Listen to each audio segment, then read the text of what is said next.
Welcome back to my channel. நான் உங்களுடைய தமிழ் செல்வி பேசுகிறேங்க. இன்றைக்கி நம்ம பார்க்க போகிறது என்ன அப்படின்னா, ஒரு குயிக்கான பிரேக்ஃபாஸ்ட் அப்படின்னு சொல்லலாம், இல்லாட்டி ஸ்நாக்ஸ் டைம்ஸ்க்காகவும் சொல்லலாம், இல்லைன்னா ஈவினிங் டின்னருக்காகவும் கூட நீங்கள் ப்ரிப்பேர் பண்ணலாங்க. இது ரொம்ப ஈஸி ப்ளஸ் ஹெல்த்தியும் கூட. இது மெயினாக ப்ரெட்டும் எக்கும் வச்சும் நம்ம இதை செய்ய போகிறோம். இதை ஒரு வாட்டி நீங்கள் செஞ்சீங்க அப்படின்னா கண்டிப்பாக இதை விட மாட்டீங்க. ஸோ நாம் இது எப்படி பண்ண போகிறோம் அப்படின்றது பார்க்குறதுக்கு முன்னாடி யாரெல்லாம் என்னுடைய சேனலை சப்ஸ்கிரைப் பண்ணலையோ அவங்கெல்லாம் சப்ஸ்கிரைப் பண்ணிவிடுங்க. மறக்காமல் பக்கத்தில் இருக்கிற பெல் பட்டனையும் ப்ரெஸ் பண்ணுங்கள். அப்போ தான் என்னுடைய அப்டேட்டான வீடியோஸ் உங்களுக்கு நோட்டிஃபிகேஷனாக வரும். ஃப்ரெண்ட்ஸ் அண்ட் ஃபேமிலி மெம்பர்ஸ்க்கும் ஷேர் பண்ண மறந்துடாதீங்க. ஓகேங்க, சரி, இதுக்கு தேவையான பொருட்கள் என்னென்ன அப்படின்றத நம்ம இப்போ பார்க்கலாங்க. எக்கு எடுத்துக்கோங்க, ப்ரெட்டும் மெயின். அதுக்கப்புறமா ஒரு கப்பு நான் ஆனியன் குட்டி குட்டியாக கட் பண்ணி வச்சுருக்கேன், கேரட் துருவி எடுத்திருக்கேன், கொஞ்சம் கறி லீவ்ஸ் எடுத்திருக்கேன், அப்புறமா கேப்சிகம் எடுத்திருக்கேன். நீங்கள் இதில் வெறும் தக்காளி, வெங்காயம், கொத்தமல்லி போட்டாலும் பெஸ்ட்டுங்க. நீங்கள் எது ஆம்லேட்டுக்கு கலக்கிறீங்களோ அதை மட்டும் நீங்கள் வச்சுக்கிட்டால் போதும். நான் கொஞ்சம் ஹெல்த்தியாக இருக்கணுன்றதுக்காக கொஞ்சம் வெஜிடபிள்ஸ் ஆட் பண்ணியிருக்கேன், அவ்வளோதாங்க. தேவையான அளவு உப்பு, கொஞ்சமாக பெப்பர் பொடி, அப்புறமா நான் க்ரீன் சில்லியாக அரைச்சி பேஸ்ட்டாக எடுத்திருக்கேன். இப்போ ஒரு கப்பில் நீங்கள் எல்லாத்தையும் ஆட் பண்ணிக்கோங்க. ஆனியன், கேரட், என்னென்னலாம் நீங்கள் வச்சுருக்கீங்களோ ஆட் பண்ணணும்னு ஆசைப்பட்றீங்களோ அதெல்லாம் ஆட் பண்ணிவிட்டு மெயினாக உப்பு தேவைக்கான அளவுக்கு எடுத்துக்கோங்க.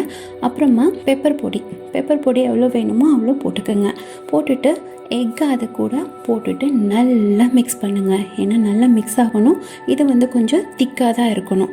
இப்போ என்ன பண்ணுறீங்கன்னா, இந்த ப்ரெட்டை ஸ்கொயராக கட் பண்ணி எடுத்துக்கோங்க. அந்த உள்ளே இருக்கிற ஒயிட்டாக இருக்கிறது எல்லாத்தையும் எடுத்து செப்பரேட்டாக வச்சுக்கோங்க. நான் அது என்ன பண்ணணும்னு பின்னாடி சொல்கிறேன். ஸோ இப்போது அந்த ஸ்கொயராக இருக்கு இல்லையா, ஸோ இந்த மாதிரி ஸ்கொயராக நீங்கள் கட் பண்ணி எவ்வளோ வேணுமோ அந்த அளவுக்கு நீங்கள் கட் பண்ணிக்கோங்க. கட் பண்ணிவிட்டு அதுக்கப்புறமா ஒரு டவாவில் நீங்கள் என்ன பண்ணணும் அப்படின்னா, ஆயிலோ இல்லாட்டி கீயோ ஏதாவது ஸ்ப்ரெட் பண்ணி விட்டுட்டு அதுக்கு மேலே நீங்கள் அந்த பிரெட் துண்டை வச்சுட்டு அதுக்கப்புறம் கொஞ்சமாக நீங்கள் பார்த்து ஊற்றணுங்க, இல்லாட்டி வெளியே வந்துடும். ஸோ போட்டுட்டு அதுக்கப்புறமா சீஸ், நான் சீஸ் துருவி போட்டிருக்கேன். சீஸ் ஆப்ஷனல் தாங்க, உங்களுக்கு தேவையான சீஸ் போட்டுக்கலாம், அப்படி இல்லாட்டி விட்டுடலாம். ஸோ இந்த மாதிரி ஸ்ப்ரெட் பண்ணி விட்டுட்டு அதோட ஈக்குவல் லெவலுக்கு ஸ்ப்ரெட் பண்ணி விட்டுட்டு மேலே அந்த ஒயிட்டாக நம்ம கட் பண்ணி வச்சுருந்தோம் இல்லையா, அதை மேலே வச்சுட்டு கொஞ்சம் லேயர் மாதிரி லைட்டாக கொஞ்சமாக அந்த எக்கோட இதை மேலே ஸ்ப்ரெட் பண்ணி விட்டுட்டு கொஞ்சமாக அழுத்தி கொடுங்க. அப்போ தான் அது கூட ஒட்டும்.